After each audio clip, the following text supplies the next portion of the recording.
Welcome students on math tutor channel.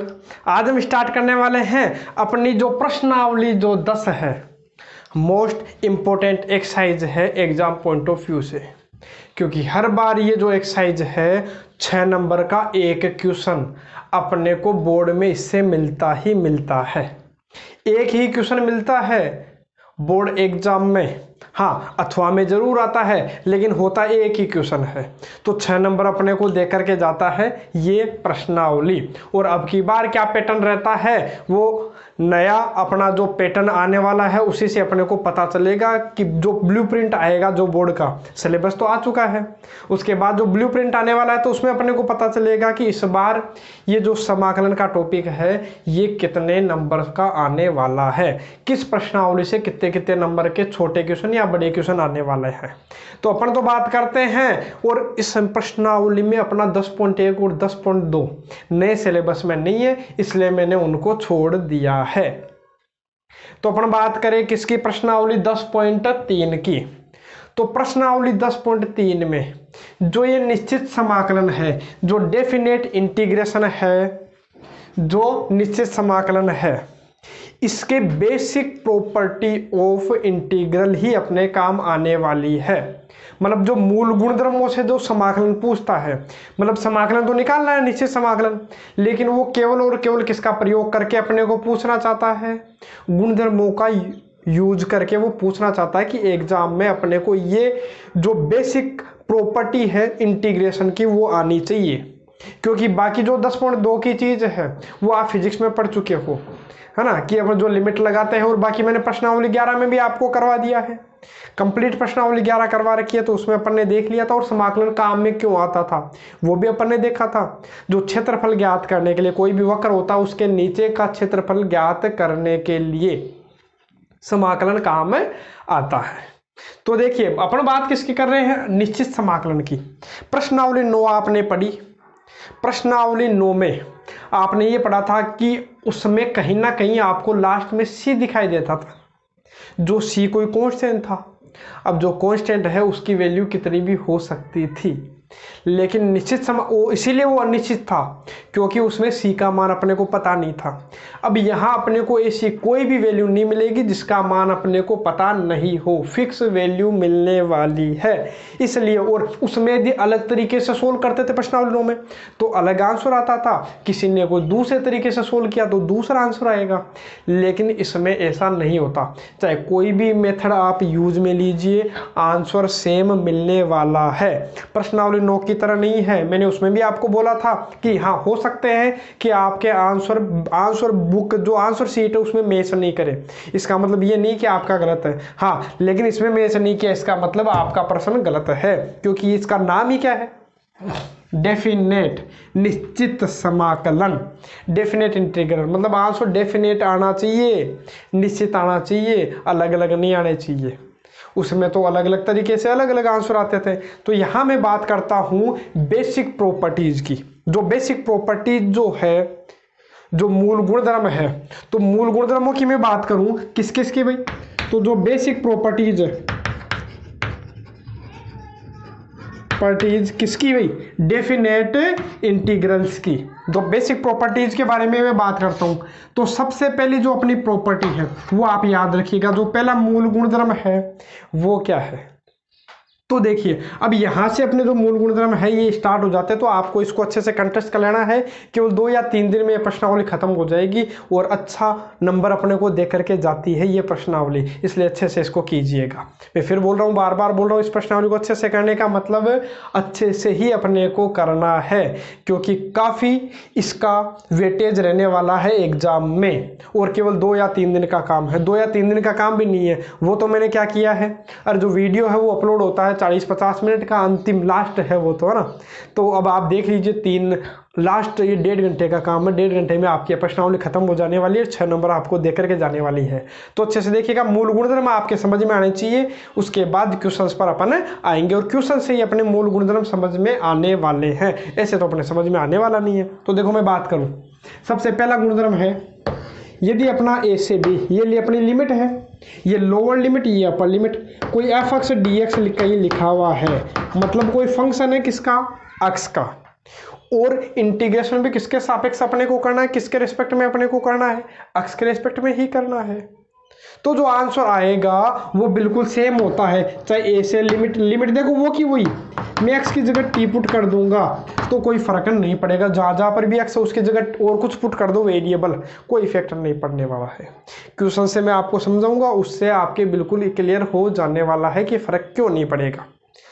तो देखिए, तो सबसे पहला गुणधर्म क्या हो गया भाई, लिमिट ए से b f x d x के बराबर अपन क्या पुट कर सकते हैं भाई, लिमिट ए से b f t d t put कर सकते हैं। एफ टी डी टी को आप f x d x put कर सकते हो। पहला गुणधर्म है, बहुत कम काम में आने वाला, लेकिन जहाँ काम आएगा वो बड़े काम की चीज़ है। तो देखिए, तो सेकेंड वाला जो है, सेकेंड वाला जो इंटीग्रेशन है लिमिट ए से बी, जो प्रॉपर्टी है उसकी बात कर रहे हैं अपन। तो सेकेंड वाली प्रॉपर्टी इस टाइप से अपने को दे रखी है कि लिमिट ए से बी एफ एक्स जो डी एक्स है, इसको अपन क्या कर सकते हैं, तो इसको मैं जैसे, अच्छा मैंने उसको उल्टा कर दिया, कोई बात नहीं, उल्टा कर दिया तो आप सही सीधा कर लीजिए। लिमिट मेरे को ए से बी लिखनी थी, बाकी जरूरी नहीं बी से ए रखोगे तो वो गलत थोड़ी हो जाएगा। लेकिन अपना जो आपको ऐसे दिमाग में रहता है कि जो नीचे वाली जो लोअर लिमिट है उसको ए नाम याद रहता है, जो अपर लिमिट है उसको बी नाम याद रहता है, इसलिए मैं इसको ऐसा लिख देता हूँ। यदि वैसे लिखोगे तो भी कोई गलत नहीं है, ठीक है। तो अपनी बी क्या हो जाती है लोअर लिमिट, ए क्या हो जाती है अपर लिमिट, अपना क्या फर्क पड़ता है, ठीक है। तो बात करूं मैं इस गुणधर्म की ना, तो लिमिट ए से b f x d x, अब मैं क्या करता हूं, यदि वो का वही अपना फंक्शन है, वो का वही फंक्शन है, यदि मैं लिमिट चेंज करता हूं, यदि मैं लिमिट चेंज करता हूं, ये ए से बी था, मैंने बी से ए कर दिया, तो बस केवल और केवल चिन्ह का फर्क आएगा। जैसे मान लो इसका आंसर आ रहा है 2, तो इसका कितना आएगा -2। यदि इसका आ रहा है 4 तो इसका आएगा -4, इसका आ रहा है -10 तो इसका आ जाएगा +10, केवल चिन्ह बदल जाएंगे, ठीक है। तो केवल ये लिमिट बदलते ही आपको बाहर चिन्ह किसका लगा देना है, माइनस का लगा देना है। बात करते हैं तीसरे गुणधर्म की, तो जो तीसरा गुणधर्म है तो वो अपन देख लेते हैं। तो तीसरा गुणधर्म अपने पास में ये मान लो कि लिमिट ए से b f x d x, limit a से b f x d x है। यदि कोई भी फलन ऐसा है जिसकी लिमिट ए से बी तक है, और उस जो फंक्शन है, ये जो फंक्शन है, इसका जो नियम है, इसका जो रूल है, वो क्या हो रहा है, बीच बीच में बदल रहा है, बीच बीच में क्या हो रहा है, चेंज हो रहा है। तो अपने को क्या करना, जहां जहां चेंज होता है वहीं वहीं अपन क्या कर लेंगे, इंटीग्रेशन कर लेंगे, टुकड़ों में इंटीग्रेशन करेंगे। कैसे, आप समझिए। और सबसे ज़्यादा काम कहाँ आती है, ये वाली जो प्रॉपर्टी है, अभी बताऊंगा मैं प्रॉपर्टी है क्या, तो वो ज़्यादा काम कहाँ आती है, तो वो भी मैं आपको बता देता हूँ। जो मोड वाले जो फंक्शंस होते हैं उनमें सबसे ज़्यादा ये काम आने वाली है। आपने 11th क्लास में जो ग्राफ है, ग्राफ पढ़े होंगे। जैसे मान लो कि ये जो ग्राफ है ये किसका है, आपको ध्यान होगा, ये अपना एक्स एक्स है, ये अपना एक्स एक्सिस है, ये अपना वाई एक्सिस है, ये अपना मूल बिंदु है, ठीक है। ये अपना मूल बिंदु, और ये अपना क्या है, y बराबर मोड x का ग्राफ है।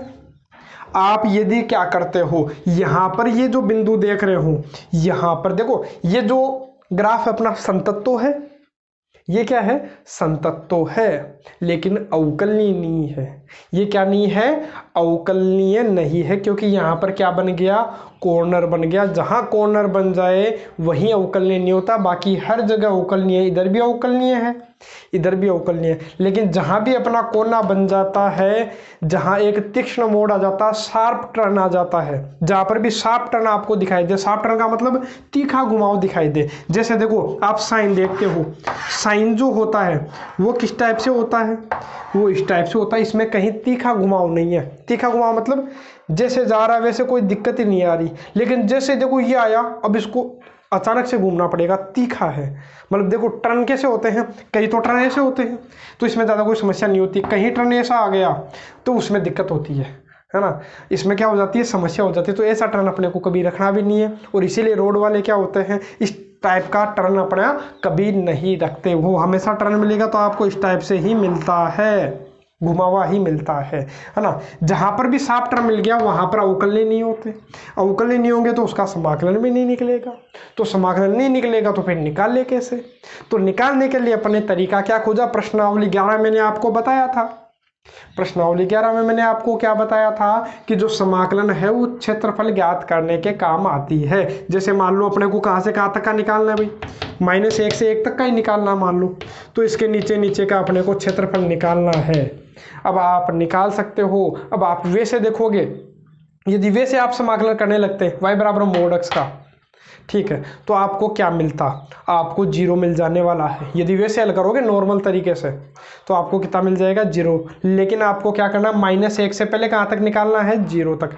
जहाँ पर भी साफ टर्न बन रहा है तो पहले जो सबसे छोटा पॉइंट है जहाँ पर भी साफ टर्न दिखाई दे तो पहले वहाँ तक, फिर यहाँ से 1 तक, 0 से 1 तक। तो ये अपना क्या हो गया, इसका समाकलन निकालेंगे। पहले देखो नियम यहाँ तक अलग था, फिर आगे नियम अलग बन गया। अरे यहाँ तक अलग रूल था, यहाँ तक अलग रूल है। देखो यदि लाइन देखोगे तो इधर तो जो है इसको अपन क्या बोलते हैं, y बराबर -x बोलते हैं, इधर क्या बोलते हैं, y बराबर x बोलते हैं। mod x भी आपको ध्यान होगा, y को अपन क्या बोला करते हैं भाई, f(x) बोला करते हैं। तो आपको ध्यान होता है इस f(x) के दो मान होते हैं, यदि mod x है तो mod x होता है तो एक बार x आता है, एक बार -x।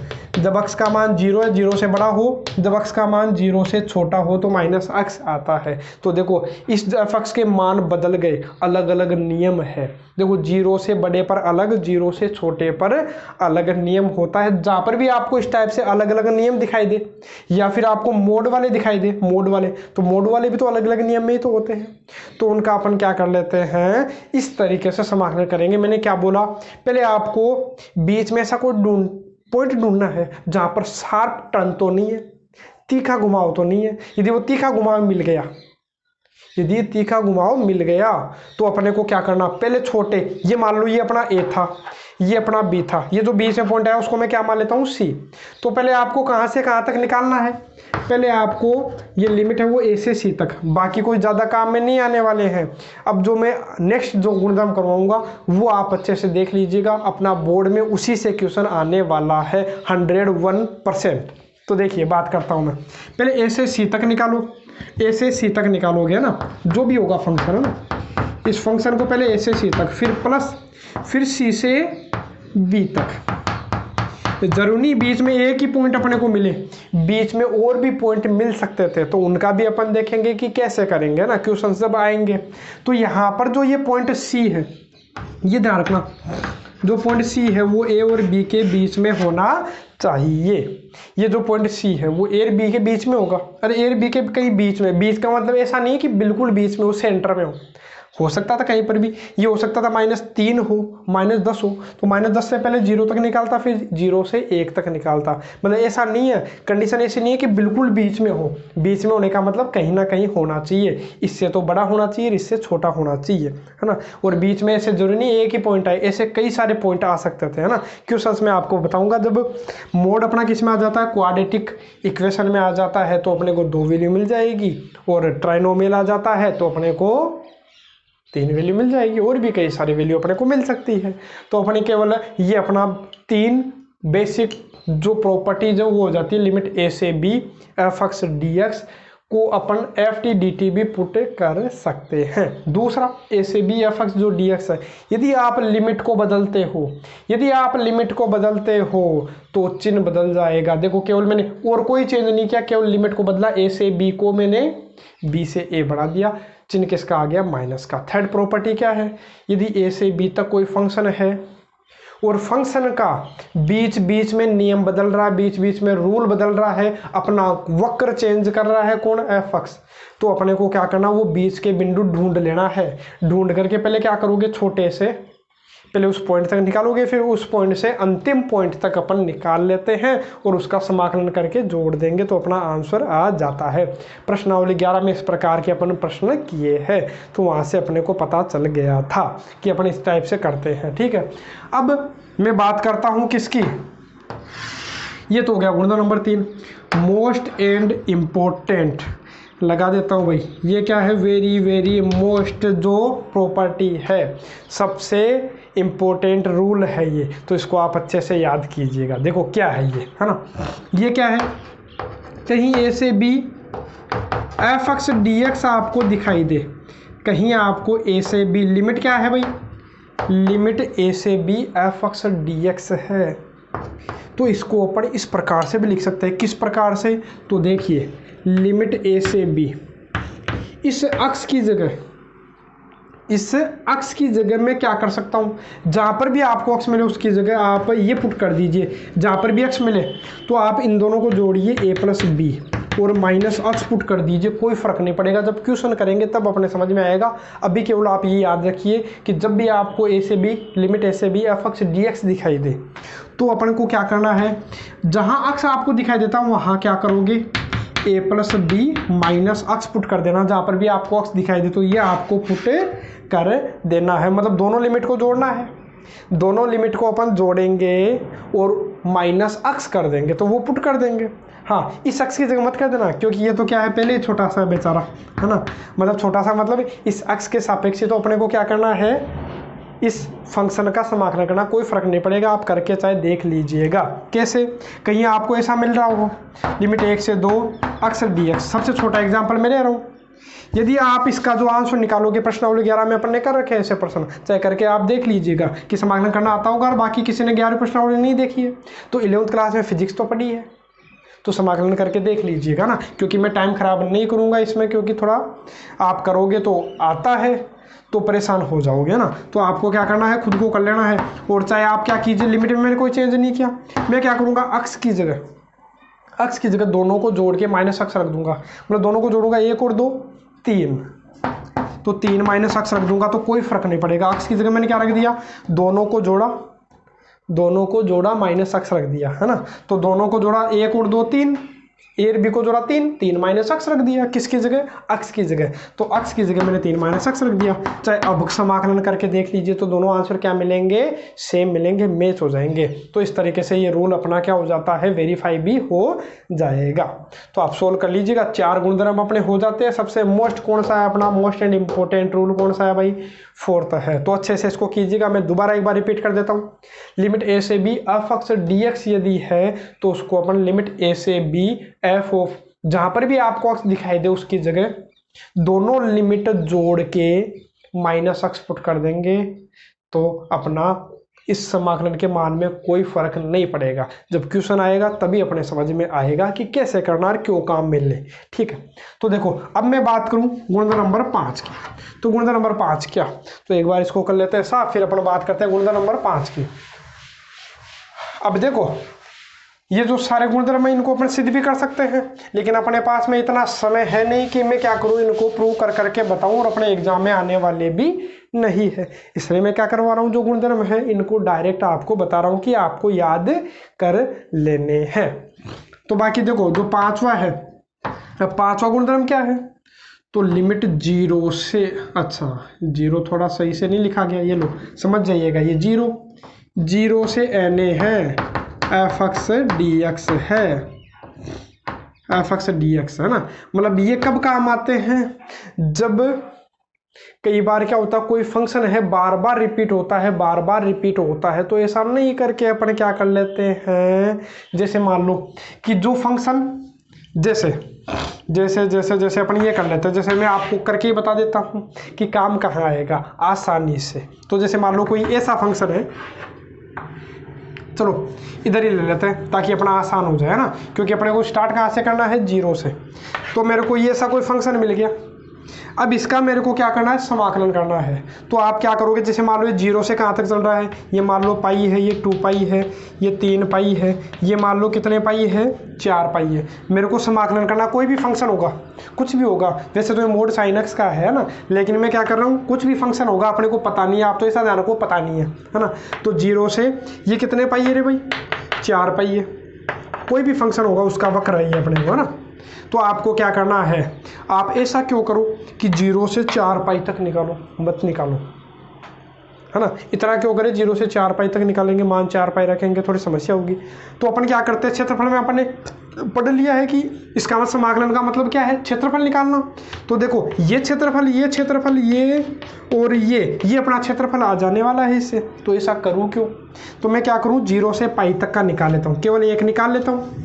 यहाँ जो आएगा उसको किससे गुणा कर लीजिएगा, 4 से, 1 2 3 4, तो अपने को पूरे का समाकलन मिल जाएगा। तो अपने को क्या करना है, इसकी जगह मैं पहले 0 से पाई तक निकाल लूँ और इसको किससे गुणा कर दूंगा, 4 से, मतलब ये जो यहाँ था वो कहाँ आ जाएगा, आगे आ जाएगा। तो देखिए मैं इसकी जगह क्या लिख सकता हूँ भाई, 0 से a, आप कहाँ से कहाँ तक निकाल लीजिए भाई, तो आप 0 से a तक निकाल लीजिएगा और ये जो n है वो कहाँ आ जाएगा, आगे आ जाएगा, और f(x) dx, ठीक है। और ये a क्या है, अपवर्तनांक अपना होता है, बाकी अपने को ज़्यादा विशेष ध्यान नहीं देना है कि अपवर्तनांक क्या होता है। 11th क्लास में जो फलन का चैप्टर होता है उसमें अपने आता है कि कोई भी जो फलन है बार बार रिपीट होता है, बार बार रिपीट होता है, और जितनी देर बाद रिपीट होता है वही अपना a होता है। वैसे तो वहाँ t अपन नाम लेते हैं, लेकिन यहाँ अपन क्या नाम ले रहे हैं भाई, a नाम ले रहे हैं ना, तो इसको अपन अपवर्तनांक बोलते हैं। बाकी आपको क्या डायरेक्ट ध्यान रखना है कि जैसे बार बार रिपीट हो रहा है तो अपन इतना क्यों करें कि डायरेक्ट 0 से 4 पाई तक जाए, अपन तो 0 से पाई तक निकाल लो और जितना आपको दिख रहा है उससे गुणा कर दीजिए, तो आंसर अपने को मिल जाएगा। प्रश्नावली 11 में भी इस प्रकार की अपन ने प्रॉपर्टी काम में ली थी। तो मैं बात करता हूं किसकी, अब गुणधर्म नंबर 6 की।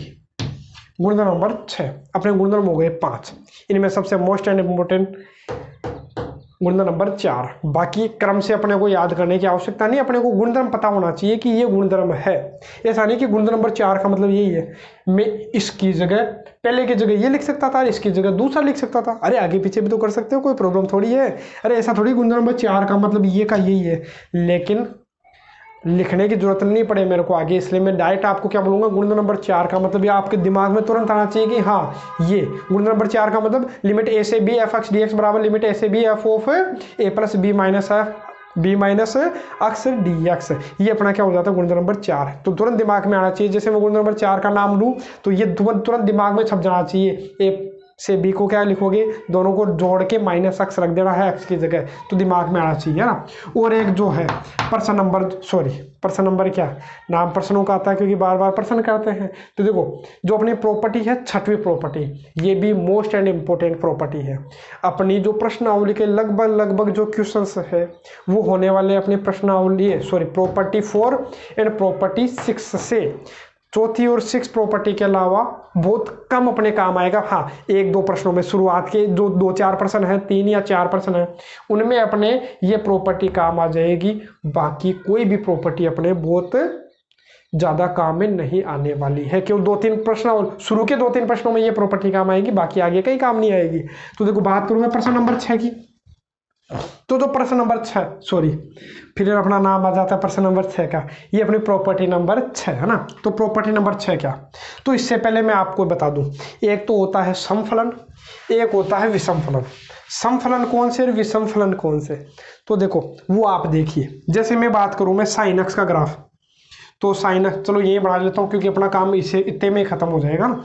तो ये लीजिए है ना, जैसे ये अपना वक्र है, ये करो किसका, अपना साइन का है।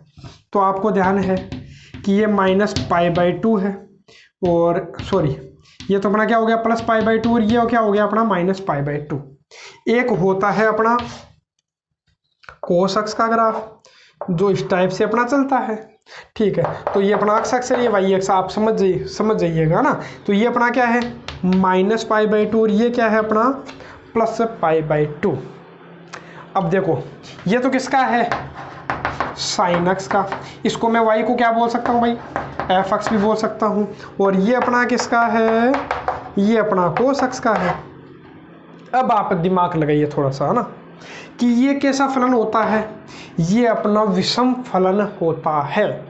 विषम फलन का मतलब यदि मैं x की जगह, इस x की जगह -x पुट कर दूंगा, x की जगह -x रख दूंगा, तो रखता हूँ देखो साइन x की जगह -x रखूंगा तो साइन में माइनस कहाँ आ जाता है भाई, बाहर आ जाता है। ये लीजिए माइनस कहाँ आ गया, बाहर आ गया। तो बाहर आ गया, इसका मतलब ये किसका मान था अपना sin x, f(x) का मान था। तो f ऑफ -x मतलब यदि, चलो इसमें लिख दूंगा मैं, तो देखो एक बार लिख देता हूँ मैं कि कहीं -a से आपको +a दिखाई देता है, -a से +a मतलब a से a है सेम, लेकिन चिन्ह किसका है, माइनस का। जैसे हो सकता है माइनस के π/2 से प्लस के π/2, फर्क केवल किसका है, चिन्हों का, माइनस प्लस का है ना। हो सकता है -π से +π हो सकता है -2 से +2 हो सकता है -π/4 से +π/4 हो। मतलब आपको नंबर तो सेम दिखेगा, लेकिन चिन्ह किसका दिखेगा, नीचे माइनस का और ऊपर किसका, प्लस का। और कोई भी फंक्शन होगा, कोई भी फंक्शन f(x) dx, कोई भी फंक्शन होगा उसका नाम क्या है, f(x) है। कोई भी फंक्शन f(x), इसका अक्ष के सापेक्ष समाकलन करना है। तो अक्ष के सापेक्ष यदि समाकलन करना है तो आपको दो तरीके, कितने तरीके भाई, दो तरीके। पहला तरीका मैंने क्या बोला कि यदि विषम फलन हो, यदि क्या हो, विषम फलन, मतलब तो इसका आंसर कितना होगा, 0। 0 कब होगा, जब विषम फलन हो। जब क्या हो, विषम फलन। कोई भी अपना फलन है, यदि क्या होगा, विषम फलन होगा तो उसका आंसर डायरेक्ट अपने को क्या कर देना है, 0। अब पता कैसे चलेगा विषम फलन का, तो मैंने आपको बता दिया। तो बताया क्या कि यदि आपको, चलो इससे मैं लिख देता हूँ, विषम फलन का पता कैसे चलेगा, यदि आप अक्ष की जगह माइनस अक्ष रख दो। कोई भी फलन है, कोई भी फलन था f(x), उसमें अक्ष की जगह माइनस अक्ष रख दो आप। कोई भी फलन था, जैसे f(x) था, इसमें मैंने अक्ष की जगह माइनस अक्ष रखा। यदि ये किसके बराबर आ जाता है, f(-x) माइनस f(x) के बराबर आ जाता है, तो आंसर हमेशा 0 होगा। देखिए कैसे, देखो मैंने ये आंसर लिया, जैसे ये लिया कोई फलन f(x) बराबर sin x, तो मैंने माइनस अक्ष रखा, अक्ष की जगह माइनस अक्ष रखा, अक्ष की जगह मैंने क्या रखा, माइनस अक्ष, तो माइनस अक्ष रखा, अक्ष की जगह माइनस अक्ष रखा, तो माइनस कहाँ आ जाता है, बाहर आ जाता है। और ये वापस क्या बन गया अपना, f(x) तो बन गया। तो देखो ये प्रॉपर्टी अपनी लग गई क्या, f(-x) बराबर माइनस ऑफ f(x), है ना, माइनस का आ गया, बाहर आ गया, तो इसको अपन बोलते हैं विषम फलन। तो इसका समाकलन हमेशा 0 होगा। आप ऐसा देख सकते हो कि ये तो देखो ऊपर वाला तो किसका है, एरिया प्लस का है, नीचे वाला एरिया किसका है, हाँ होता तो नहीं है। जब एरिया अपन निकालेंगे तो ये भी प्लस का लेंगे, ये भी प्लस का, दोनों को जोड़ेंगे। लेकिन अभी बात चल रही है अपने निश्चित समाकलन की, इसमें कन्फ्यूज होने की आवश्यकता नहीं है, सभी के कन्फ्यूजन रहता है। यहाँ निश्चित समाकलन है, वहाँ क्षेत्रफल ज्ञात करना होता है। अभी केवल बात किसकी चल रही है, समाकलन की। तो क्षेत्रफल तो हमेशा प्लस का ही होता है। किसान आपने तो बताया था कि ये भी क्षेत्रफल प्लस का ही होता है, हाँ होता है, क्षेत्रफल प्लस का होता है। लेकिन आप जब इसको सोल्व करने का प्रयास करोगे तो ये तो प्लस का आंसर आएगा। जैसे उसका आंसर आ रहा हो, मान लो 1 आ रहा हो, और इसका कितना आएगा, तो -1 आएगा। सीधी सी बात है, ये प्लस का है, ये किसका है, माइनस का है, तो दोनों को जोड़ने पर कितना हो गया, 0 हो गया। अरे सेम आपको दिख रहा है, अरे सेम दिख रहा है पार्ट, तो इसका क्या हो जाएगा, 0 हो जाएगा। आधा प्लस में होगा, आधा माइनस में। जब मैं ऐसा लूँ और ये बीच में क्या हो गया, आपको ध्यान आएगा 0 आ गया ना। अब जब मेरे को ऐसा लेना है कि इसका क्षेत्रफल निकालना है मेरे को, -π/2 से +π/2, किसका, cos x का। अब इसमें देखो ये क्या हो जाएगा, आप क्या कीजिए, 0 से इधर तक का निकाल लीजिए केवल, अरे केवल 1 का निकाल लीजिए, किससे गुणा कर देना, 2 से। तो मैं क्या करूँगा, जो समाकलन है वो 0 से a तक निकाल लूंगा। कहाँ से कहाँ तक, 0 से a तक, 0 से π/2 तक निकालूंगा। अरे जैसे लिमिट लग रही है -π/2 से +π/2, तो मैं 0 से π/2 तक निकालूंगा। जो आएगा उसका क्या कर दूंगा, डबल। a से ही तो है, ये तो माइनस का a है, ये प्लस का a है, तो ये माइनस का है, तो 0 से a तक निकालो और उसका क्या कर दीजिएगा, डबल कर दीजिएगा। तो देखो ये जो, और ये होगा कब, वो भी मैं आपको बता देता हूं। जब ये क्या होगा भाई, समफलन। कैसा होगा, समफलन। और समफलन क्या होता है वो भी मैं आपको बता देता हूं। यदि इसमें f(-x) रखने पर वापस वो का वही फंक्शन अपना आ जाता है, कोई फर्क नहीं पड़ा। जैसे देखो इसमें कोई फर्क नहीं पड़ेगा। देखो मैं x की जगह क्या रख देता हूँ, -x, x की जगह -x रख दूंगा, तो इसमें कोई फर्क नहीं पड़ता। कोस में, अरे कोस तो 50 जाता है, माइनस को भी, अरे 50 जाएगा मतलब ढकार मार जाएगा, कोई फर्क नहीं पड़ता इसके, माइनस हो चाहे प्लस हो, ये माइनस को भी क्या बना देता है, प्लस बना देता है। तो देखो ये वापस क्या दिख रहा है, पहले जैसा ही दिख रहा है क्या, मतलब माइनस रखने पर भी उस फलन के मान में कोई फर्क नहीं पड़ा, तो उसको अपन क्या बोलते हैं भाई, समफलन बोलते हैं। तो समफलन भी अपने को समझ में आ जाना चाहिए कि समफलन क्या होते हैं और विषम फलन क्या होते हैं। और इसमें मैंने फॉर्मूले बता दिए हैं कि ये प्रश्न नंबर 6 है, ये भी बार बार प्रश्न का नाम आ रहा है। प्रॉपर्टी अपनी 6 है, 6 वाली जो प्रॉपर्टी है ये भी अच्छे से देखिएगा, प्रॉपर्टी नंबर 4 और प्रॉपर्टी नंबर 6। तो देखो ये क्या है, -a से a आपको दिखाई दे f(x) dx यदि हो, तो आप इसका समाकलन जब करोगे, इसका जब समाकलन करोगे, या तो क्या होगा, या तो होगा 0 या होगा 0 से a। अरे -a से a है, -a से a है, तो आप केवल इधर वाला निकाल लीजिए, केवल इधर वाला, केवल इधर वाला, और इसका डबल कर लीजिए तो दोनों का आ जाएगा। अरे 0 से ये निकाल लीजिए, डबल कर लीजिए तो आ जाएगा, ठीक है। और इसमें करने की क्या बात है। हाँ, लेकिन कब, जब समफलन हो तो, और जब विषम फलन हो तो देखो देखो इधर का यदि आंसर 1 है तो इसका भी कितना होगा 1, आपको ध्यान है। यदि इसका 3 है तो इसका भी 3 होगा, तो 3 का डबल ही क्यों ना कर लूँ मैं। अरे प्लस का ही तो आएगा, क्षेत्रफल ऊपर का है। हाँ, नीचे था तो देखो ऊपर +1 तो नीचे -1, ऊपर 3 तो नीचे -3, तो जोड़ोगे तो कितना आएगा 0 आएगा। इसलिए अपना क्या हो जाता है, विषम फलन का समाकलन हमेशा कितना होगा 0 होगा, लेकिन लिमिट अपनी -a से +a होनी चाहिए। तो ये अपने हो जाती है प्रॉपर्टीज। बाकी आपकी बुक में एक प्रॉपर्टी और दे रखी है, प्रॉपर्टी नंबर 6, लेकिन ये जो प्रॉपर्टी नंबर 7 है ना, 7th वाली जो प्रॉपर्टी है, गुणधर्म नंबर 7 है, ये मैं आपको कहीं पर भी काम में नहीं लेने दूंगा। क्यों? क्योंकि और आपको याद करने की आवश्यकता भी नहीं है कि सर ये याद करें ही हम, कोई याद करने की आवश्यकता नहीं है। आपको क्या करना, प्रॉपर्टी नंबर 4 यदि याद होगी तो प्रॉपर्टी नंबर 7 में आपको डायरेक्ट ही करवा दूंगा, करने की कोई आवश्यकता नहीं पड़ेगी। बाकी यदि करना चाहते हो तो मैं आपको इस प्रॉपर्टी को भी हल करवा देता हूं। तो देखो प्रॉपर्टी नंबर जो 7 है वो होती क्या है वो भी मैं आपको बता देता हूं। तो देखो प्रॉपर्टी नंबर 7 जो है वो क्या है, तो उसकी मैं बात करूं तो इसमें आपको मिलेगा, देखो हल ही कर देता हूं मैं, सिद्ध कर देता हूं प्रॉपर्टी नंबर 7 क्या है। यदि आपको 0 से 2a दिखाई देता है, कोई f अक्ष dx है, 0 से 2a है, f अक्ष dx है, तो इसके भी 2 आंसर, इसके भी कितने आंसर है 2 आंसर। एक तो होता है 0 और एक होता है 0 से a, और गुणा कर दीजिए 2 से। अरे 0 से a इसकी तरह देखो 0 से n, मतलब यहाँ कितना आ गया 2, तो 2 का आ जाएगा वो आगे आ जाएगा, तो अपना ये हो जाता है ना f अक्ष dx। ये कब और ये कब, तो देखिए जब f ऑफ 2a माइनस अक्ष बराबर माइनस ऑफ f अक्ष आ जाए तो 0 आएगा, और जब f ऑफ 2a माइनस अक्ष बराबर क्या आ जाए f अक्ष आ जाए तो अपना ये काम आएगा। लेकिन मैंने आपको बोला ना कि ये मैं काम में लेने ही नहीं दूंगा। बाकी मैंने आपको बता दिया प्रॉपर्टी नंबर 7 ये है, बाकी काम में क्यों नहीं लेने दूंगा तो वो आप देखिए। देखो जो पर्सन नंबर जो प्रॉपर्टी नंबर जो अपनी 4 है, जो गुणधर्म नंबर 4 है, उसी से अपनी ये ला सकते हैं। कैसे, तो वो आप देखिए मैं कर एक बार, और ये जो है प्रॉपर्टीज एक बार यदि आप इसके स्क्रीनशॉट बनाना चाहते हो तो एक साथ आप बना लीजिए। अब मैं क्या करता हूं, स्क्रीनशॉट आपने बना लिया होगा। अब इसके जो प्रश्न है उनको मैं सोल्व कराऊंगा कल के वीडियो लेक्चर में। आज के वीडियो लेक्चर में केवल और केवल क्या हो गए, इसके जितने भी जो गुणधर्म है वो मैंने आपको करवा दिए है। बाकी 7 जो गुणधर्म है इसको मैं आपको सिद्ध करके भी बता देता हूं। बाकी आप इनको याद जरूर कर लीजिएगा। खास तौर पे ये प्रॉपर्टी नंबर 4 बार बार मैं नाम ले रहा हूं, इसका मतलब है एग्जाम पॉइंट ऑफ व्यू से ये मोस्ट इंपॉर्टेंट प्रॉपर्टी है ये, और प्रॉपर्टी नंबर 6।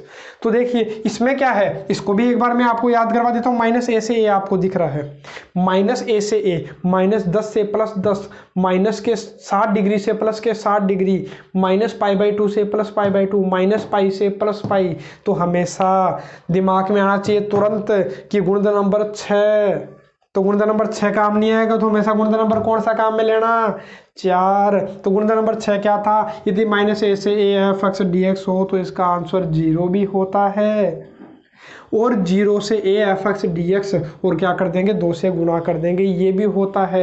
ये 0 तो कब, जब अपना विषम फलन हो, और ये कब, जब अपना समफलन। और ये भी मैंने आपको समझा दिया समफलन कौन से, विषम फलन कौन से। और प्रश्न जब अपन करेंगे कल के वीडियो लेक्चर में, नेक्स्ट वीडियो लेक्चर में, तो वहाँ से अपना बिल्कुल स्पष्ट हो जाएगा कि इन प्रश्नों को करे कैसे। शुरुआत में अटपटा लगता है, ये तो आपको थोड़ा सा हो रहा होगा, इजी लग गया होगा, लेकिन कईयों को इसमें प्रश्नावली में दिक्कत रहती है कि प्रॉपर्टी काम में लूँ कैसे, लूँ तो लूँ क्यों, है ना।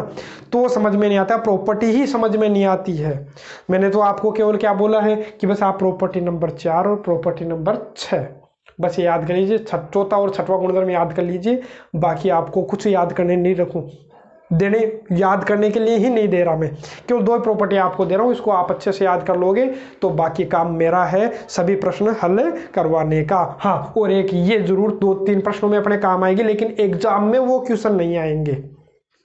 अब इतना कॉन्फिडेंस से बोलने का मतलब क्या है, क्योंकि प्रीवियस ईयर के जितने भी क्वेश्चन है चाहे उठा करके देख लीजिएगा, इनमें आपको ही मिलेगा। और क्यों मिलेगा, आगे भी इसी में मिलेगा। क्यों मिलेगा, क्योंकि यदि ये गुणधर्म लगाओगे तो 6 नंबर का देने से कोई ताल्लुक नहीं है, कोई भी मतलब नहीं निकलता। छोटा सा क्वेश्चन होता है तो इतना छोटा क्वेश्चन 6 नंबर का देने से क्या फ़ायदा, जितना 3 नंबर के आ जाते हैं। ठीक है, तो मैं बात कर रहा हूँ इसकी, तो इसको हल करने का देखो मैं प्रयास कर रहा हूँ। देखो जो 7वां गुणधर्म है इसको मैं आपको सिद्ध करके ही बता रहा हूँ। देखो मैंने आपको क्या बोला कि ये जो है 0 से 2a f ऑफ x, देख लीजिएगा f ऑफ x dx, इसको मैं दे लेता हूँ। इसको अपने मन से मैंने क्या मान लिया, i, मतलब मेरे को अब इसका मान नहीं निकाल करके मैंने इसको छोटा रूप दे करके क्या मान लिया, i मान लिया। मतलब मेरे को मान किसका निकालना है, इस i का। इसको दूंगा मैं समीकरण नंबर 1 और गुणधर्म नंबर में लगा देता हूँ 4। गुणधर्म नंबर 4 क्या था, आपको ध्यान आएगा। गुणधर्म नंबर 4 क्या था भाई, कि इस अक्ष की जगह दोनों लिमिट को जोड़ के माइनस अक्स रख दीजिए। दोनों लिमिट को जोड़ूंगा 0 और 2a, 0 और 2a मैंने जोड़ा, 0 और 2a जोड़ा, 0 और 2a जोड़ा, हो गया 2a और माइनस अक्स, यही रखना है ना। इस अक्स की जगह मैंने 2a माइनस अक्स रख दिया dx। अब मैंने क्या बोला था यहाँ, अब यहाँ पर 2 कंडीशन हो जाती है, यहीं से अपनी क्या मिल जाएगी भाई, 2 कंडीशन मिल जाएगी। 2 कंडीशन क्या, पहली कंडीशन अपनी क्या है, पहली कंडीशन ये है कि यदि इसका मान किसके बराबर आ जाता है, माइनस ऑफ एफ एक्स के बराबर आ जाता है। किसके बराबर आ गया भाई, माइनस ऑफ एफ एक्स के बराबर, लिमिट 0 से 2a है, समीकरण नंबर 2। और दोनों को मैं जोड़ लेता हूँ, तो दोनों को जोड़ूंगा तो कितना हो जाएगा भाई, देखो इसको भी कर देता हूँ मैं रफ, ताकि अपना काम हो जाएगा। ये लो, ये अपना काम हो गया है ना। तो देखो मैं क्या करता हूँ, दोनों को जोड़ लेता हूँ। ये तो कितना हो गया भाई, i और i 2i हो गया। अरे समीकरण 1 और 2 को जोड़ना, हमेशा गुणधर्म नंबर 4 लगाने के बाद यही काम करना। प्रश्नों में मैं आपको बता दूंगा, अभी समझ में आता तो अच्छी बात है, नहीं आता तो और ही अच्छी बात है। क्यों, क्योंकि ये प्रॉपर्टी अपने को याद करनी ही नहीं है, क्योंकि मैंने बोल दिया गुणधर्म नंबर 4 याद कर लीजिए। मैं हर एक प्रश्न आपको करवा दूंगा प्रॉपर्टी नंबर 4 से। बाकी प्रॉपर्टी नंबर 6 भी मैं इससे हल करवा सकता था, लेकिन अरे कुछ तो याद रखो, 2 प्रॉपर्टियां तो याद रखो। मैं कोई सी प्रॉपर्टी काम में नहीं लूँ।